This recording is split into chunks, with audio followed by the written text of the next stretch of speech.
Hello guys, I Shreeya Katyal welcome you all to Rubaru. You're watching MSTV and today with us we have Professor Paul Denison who's teaching product designing at Teesside University of UK.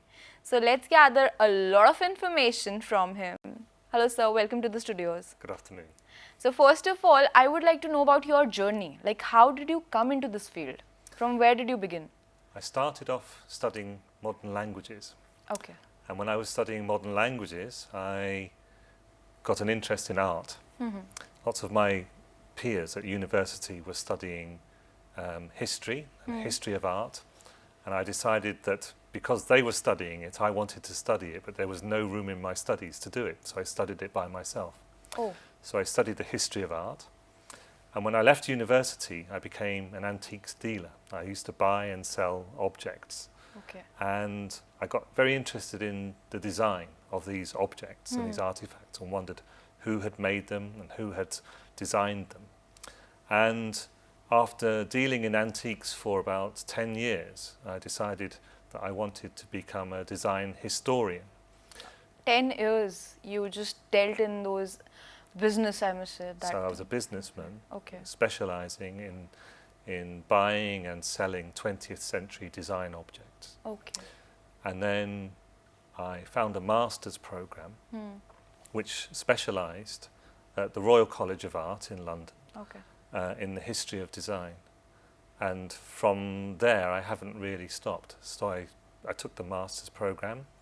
I graduated with Vivienne Westwood, the fashion designer, and David Hockney, who were the famous painter, Okay. both of whom graduated, were honorary professors. So kept on redefining yourself again Exactly. and again. That's amazing. That's the best part of learning and growing. Exactly. My journey isn't a straight journey. It's a very circuitous one, and it's a story I tell to my students because they're very... That is with every successful person. The Sure. journey isn't always straight. And people can only see the glory. They do not see that struggle story behind. Exactly. So we want you to share your stories, all your stories with us. I think the most interesting thing for me was when I became a teacher, I suddenly realized that I was able to pass my enthusiasm of objects on to students, Okay. and in particular product design students. And so I started to teach in the studio. My specialism was in product design history, Okay. but actually I was teaching designers about the history of their subject.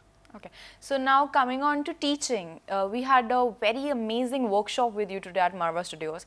So I would like you to talk about that workshop and what was the points which you discussed there.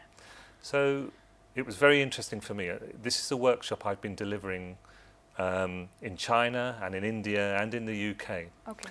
And it's a workshop about the idea of improvisation. Improvisations. And sometimes we call this hacking in the UK. And it's a word which basically means stealing or borrowing an idea from one place and applying it in another place. Okay. And improvisation is basically that process. So you're making something work with something else that doesn't necessarily belong to it. Like in India, we term it as jugaad, I must say. Jugaad. I was told that word this morning, and I understand it's a very culturally specific word, yes.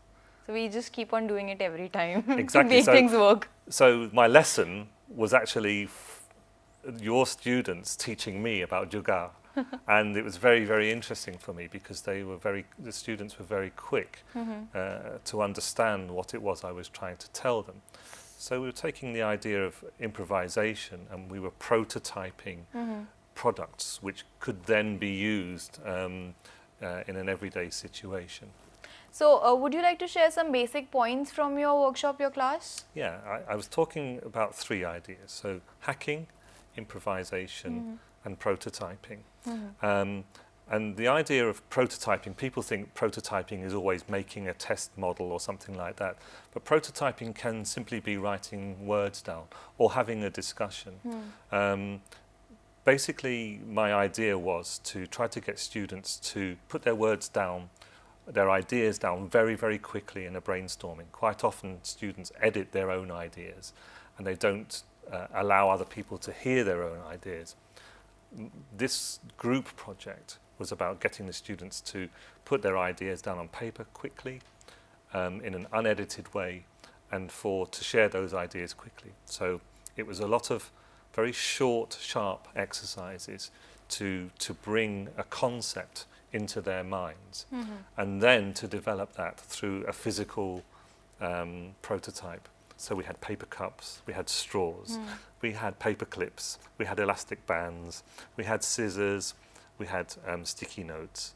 And the students used all of these things to prototype their ideas. It was a very limited palette of media that they had to play with, but they were very, very good at identifying ways of solving the problem. Pretty interesting. I wish I could have been there. It was good, and the dynamic in the classroom was very, very good.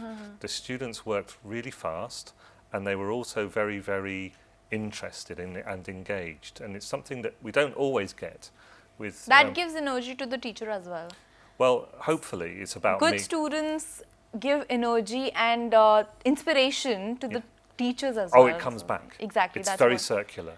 Yeah, and that's the exciting part for me, is that the students gave me energy to help them and to keep discussing It's with always them. reciprocated. Absolutely. So coming on to ideas now, I would like to ask you that what are those things which lead to good ideas? Like how can somebody develop good ideas or get good ideas? Because it's very important for any artist to get good ideas. I think, and they have those, like it has the most value. yes. You can not create anything creative without a good and constructive idea in mind. Yeah. I think it's partly about observation. Observation, okay.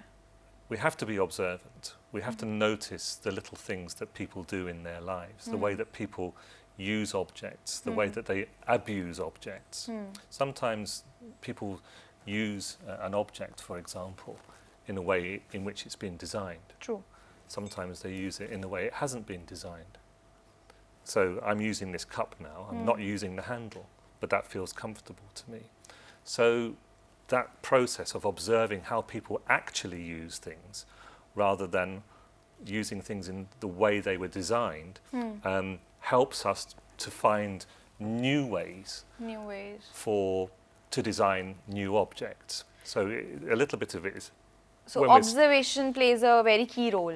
Observation is where we begin to borrow ideas. Yeah, that is amazing. And I can also add one point to it, that inquisitiveness is also very important, to know things. What is this? Why is this? Absolutely. If you will not be inquisitive about things and you won't question things, then I don't think you can grow mentally. Sure, I think so. And I think when I was an antique dealer, my working process was always, if it's a piece of ceramic or a piece of glass or a piece of jewellery or a piece of furniture, my first thing is to turn it upside down. And I look underneath it. Who made it? How is it made? What are the materials?